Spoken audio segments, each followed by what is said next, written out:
અંકલેશ્વર શહેરને જોડતો નર્મદા મૈયા bridge suicide bridge બન્યો હોવાનો મીડિયામાં વારંવાર અહેવાલ પ્રસિદ્ધ થતા જોવા મળે છે।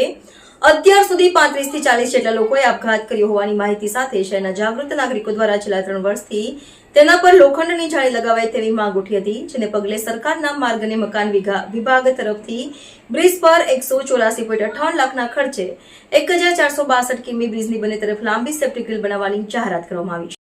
ભરૂચ અને અંકલેશ્વરને જોડતો જૂના નેશનલ હાઈવે નંબર 8 મહત્વનો માર્ગ છે, જેના પર ગોલ્ડન બ્રિજ સમાંતર નવનિર્મિત નર્મદા મૈયા બ્રિજ પર ફેન્સિંગ ન હોવાને કારણે સમયાંતરે નર્મદા મૈયા બ્રિજના બંને બાજુ સેફટી ગ્રીલ જાળી લગાવવા માટે સરકાર દ્વારા 1.84 લાખ મંજૂર કરવામાં આવ્યા છે।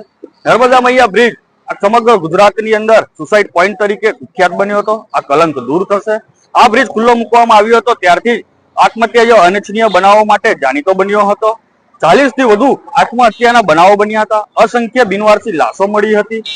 આના અનુસંધાનની અંદર સરકારશ્રીને તંત્રને વારંવાર રજૂઆતો કરવામાં આવી હતી અને સમાજના આત્મહત્યા જેવા ગંભીર વિષયને ડામવા માટે સરકારે આ વિષયમાં તાત્કાલિક સંજ્ઞા લઈ કામને મંજૂરી આપી। આ માટે ભરૂચ જિલ્લાના કલેક્ટર સાહેબ, ડેપ્યુટી કલેક્ટર સાહેબ, વહીવટી તંત્ર તેમજ વિશેષ માર્ગ મકાન વિભાગના SR પટેલ સાહેબની મહેનતથી આખરે આ કાર્ય પૂર્ણ થયું છે।